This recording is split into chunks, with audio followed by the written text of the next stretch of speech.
was talking about. But it's odd. I mean, a group of people dressed in black wearing masks just assaulting a Whole Foods. I mean, there were masks kind of like covered up their nose and down, kind of like they wrapped a black kind of sweater around their face. Okay. I just feel it was so, I'm not sure what the goal is. I mean, they were so immature to not be seen. I think maturity is like having mutuality and respect and constructive relationships with one another. And I feel like these people, I didn't sense any maturity from them. Well, what did they do? What were their actions, Michael? Well, here's what I saw. Kicking in the little fence that had separated the sort of outdoor eating cafe at the Whole Foods from the sidewalk, kicked in that fence, then started kind of tossing buckets of paint at the windows and walls of the outside of the Whole Foods, and then hitting the windows and throwing the tables and chairs from that little outdoor cafe at the Whole Foods, glass front, and shattered one of them. This left the security of Whole Foods inside, closing the doors, shutting it down, and keeping customers inside who were there for about 20 minutes inside and couldn't leave the Whole Foods. Trapped in Whole Foods. Right. It's like a cheap horror film. Yeah. All right. So they were smashing in the windows. I mean, it's not. I don't know why I'm laughing. I mean, it's a little. It's very strange that this was going on. Number one, why would they target Whole Foods? Why would they wear masks? I mean, Whole Foods seems like it's the place where a lot of the people who are protesting would be customers. Why would they target Whole Foods? Why wouldn't they go attack a bank or something? I don't think we can connect the people that were mainly marching and rallying and protesting with these individuals. I don't think they have the same philosophy. I don't think they have. I think this was very opportunistic because it's not what I've seen on TV at any other city's Occupy protest. Yeah. And I don't believe they share the respect for life and this respect for one another that the whole Occupy protest seems to be based on. Did you get any sense of how old the members of this group were? Did they look like teenagers, in the way they moved and the way they walked, or did they look older? I'd say teenagers, maybe like early 20s at the most. I mean, that's what I sense. Like rebellious college students or high school dropouts. Okay, so maybe some of what we saw in London a few months ago with the UK riots and the burning of their own city, did it seem like it was just an expression of destructive outrage? Yeah, that's a far better comparison. Yeah. Wow. Well, that's really weird. I mean, so you got this one group that's setting up an altar and drinking tea, and they've got peace signs and all this, and then you have this other group of kids wearing black masks that are bashing in windows at Whole Foods. Were there any police there? What happened next? Well, there weren't police until way later. I actually stayed around. I did some other news interviews. I did these news interviews, and the police eventually came to investigate, kind of get evidence, see what they could get. I thought it was weird that there were no police there. The whole thing was it felt like a mob. I actually backed way away when I saw what was going to happen, because it was a little bit startling, and the police might have served a purpose there. Yeah, that does seem odd. I mean, you did have a bag of oranges, though. You could have started to throw those in your defense. You're armed with oranges in Oakland. Organic oranges. Hit them upside the head with some non-GMO oranges. That might knock some sense into them, huh? Yeah, armed with oranges. At least it's alliteration.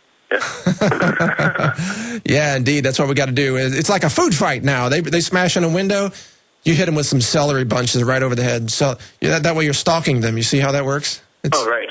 Yeah, cheap humor. Okay, sorry about that. Yeah, I know there are a lot of, even amongst this small group, some people try to stop them from being so destructive. So I think, I don't know, maybe we need a lot better way to channel energy that young people have. I mean, I don't know. Yeah. Well, yeah, it does seem very odd, and you may not like this comment, but all you need to stop that is one Whole Foods employee with packing a concealed weapon, and that would take care of the whole thing right there. I know that's not the Oakland way to address issues, but since I'm talking to you from Texas, that's the Texas way to address violence. But obviously, none of us want to promote violence, so I sort of say that in jest. But so, where do you think this is all heading, though, in Oakland, Michael? Well, kind of like death and taxes. I don't think this small group of, they wrote this anarchy symbol on the Whole Foods too. I don't think they're going to go anywhere. So it's like, I think I focus my energy on what's important and what I think is constructive. And I think the labeling GMO campaign in California, I'm a definite activist in that, where I'll be helping get people who are inspired by the vision of labeling GMOs in California to then collect signatures. We need 800,000 signatures in the state between the first day we can start, January 1st, and some days shortly after that. So it's important. That's where I want to go. I heard something really interesting. I heard a guy named Woody Tash say something that GMOs are the derivatives of basically exploitation of food. Just like derivatives were like the tool that created all this financial crash. Yeah. GMOs are like tinkering and toying with a system that has naturally integrity. You know, food is naturally integrity, but when you do GMOs, you create a system that skews it off its integrity, and you can lead to the whole collapse of life. Yeah, that's a good metaphor. If money is like food, then derivatives are like GMOs. Yeah, that sounds good. That makes a lot of sense. Michael, I want to thank you for taking your time to join us here. Appreciate all your comments. By the way, is there a blog or something you have where people can follow more of your observations there? Yeah, I have a blog. It's actually at www.rawalityhouse.us. That's like a reality, but it's Rawality House, RAWALITY house.us. And that's our project for helping actually bring more raw food consciousness into the Oakland and East Bay area. All right. Very, very good. Fantastic. Hopefully people got that URL. I didn't catch it all. Since you interviewed me about Occupy, I might as well tell you that just for the fun of it, I got the other website that also goes to the same site. Yeah. rawcupyoakland.com, I think. Rawcupyoakland.com. Yeah. Okay, that sounds pretty cool. But it also goes to the Reality House. Okay. Well, very good. I want to thank you, Michael, for joining us. Been a pleasure chatting with you here on the InfoWars Money Bomb. Thank you so much for having me, Mike. Keep up the good work. All right. Thank you, man. Take care. All right. And for all the regular InfoWars listeners, the Alex Jones fans, I know we just did 3 segments there talking to people from Oakland, 3 different guests we have lined up. And, I think it's really important to bring in their frontline perspective on exactly what's happening there. These are people who are in the raw foods community. They're in the healthy eating community, and they believe in liberty and they believe in freedom and they believe in honesty, especially corporate transparency. So what's wonderful about all of this is that these are the same people who, once they understand issues like the Federal Reserve, they will naturally oppose that kind of fraudulent modification of the money supply that the Fed is doing. So really, this is not about left versus right. This is not about progressive versus conservative.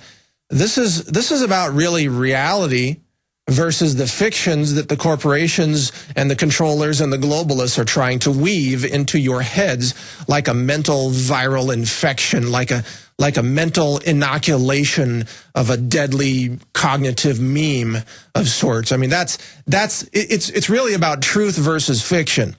And the truth is that the controllers out there don't want us to wake up. They don't want us to do what we're doing, which is to spread truth, to spread information, to ask great questions.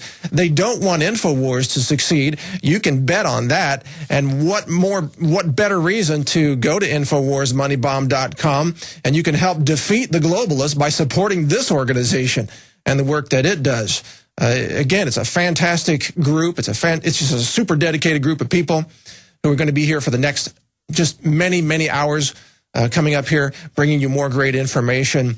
And I really hope to be working with this group long term to help spread the word about vaccines, the dangers of vaccines, the GMOs, food freedom, health freedom, all of these crucial issues that they have been gracious enough to invite me in to comment on. It's always an honor to be here as part of InfoWars, bringing you that important information. Now, I got a couple of news items for you. Some of these will really give you quite a chuckle. And then we're going to go in a few minutes to Robert Scott Bell. He's also on the GCN radio network. He has a Sunday show there called the Robert Scott Bell Show. And he's going to be joining us to give us an update on the Raw Milk Freedom Riders event that just took place 2 days ago in front of the FDA, where courageous raw milk moms were eating milk and cookies in front of the FDA, or as Alex would say, Al-Qaeda cookies in front of the FDA. And that's something that we did. We also announced, InfoWars covered that before it took place. A lot of very important news about what took place there and the FDA's response to that. But first, we've got some interesting news. Here's something. A couple was lost in an apple orchard, and they had to call 911. Now, I don't know if this was mentioned on the show in the last couple of days. This news is about 2 days old. But the reason I'm mentioning this, check this out. A couple from, guess what, Massachusetts, got lost in an apple orchard. Oh, yeah, here we go. Show the picture. There it is. There's the apple orchard. It is about 200 acres of apples, apple trees. And 200 acres is not that big of an orchard. Jaron says, couldn't you just eat your way out of it? Right, exactly. Yeah, follow the trail as long as you can. Well, they got lost in the apple orchard, and they called 911. I saw some of the comments under this story. The first commenter says, how did I know they were from Massachusetts? That might be a little uncalled for. I mean, come on, not everybody in Massachusetts loses their way in an apple orchard, but the reason that this is funny is because it shows just how much people have lost touch with reality. I mean, here in Texas, all right, the idea of getting lost on 200 acres, it's hilarious. I mean, everybody's got a 200-acre ranch or knows somebody with a 200-acre ranch somewhere. Some people have a 5,000-acre ranch. Yeah, you could get lost on that, but even then, follow the fence line, people. Follow the sun. You know, don't you know east from west? I mean, they parked their car. Here, the news says their car was parked about only half a mile away. Wow. And then, as night began to fall, they became frightened that they wouldn't be able to find their way back. Well, that's what the breadcrumbs are for, people. You should leave breadcrumbs. And so they called 911 and had to get rescued out of an apple orchard. Folks, if you get lost picking fruit, you're going to have a real hard time dealing with the globalists and the global economic collapse that's coming. Believe me, maybe you should carry a flashlight with you. Huh? A flashlight, you know? A magical little device that turns batteries into light. Yeah, it's pretty amazing. Photons right out of the front of that little beam delivering device. It works wonders. And you could also carry a compass, maybe. But they did have their cell phone. Yes, indeed. They did have their cell phone, so they could call 911. And I wonder what that call must have been like. Hello, 911 operator. Can we take your call? Yes, I'm surrounded by apples. It's like being attacked by the ghost of Steve Jobs. How did they get out of that? Oh, my. Lost in an apple orchard. And then in a related story, here we go. And we're going to have Robert Scott Bell on here in a few minutes. I can't wait for his comments on this. In a related story, the Bay Area experts weigh in on GPS shoes for Alzheimer's patients. I don't really have a picture for that. Sorry, guys. GPS shoes for Alzheimer's patients. All right? So the idea is that your parents or your grandparents, they've got Alzheimer's. Why? Well, because they've been drinking all the metals in the water supply and being injected with all the metals from the vaccines, and they've been drinking the fluoride and so on and so forth. We know all about that stuff that people do to give themselves Alzheimer's. But then these Alzheimer's patients, they tend to wander off.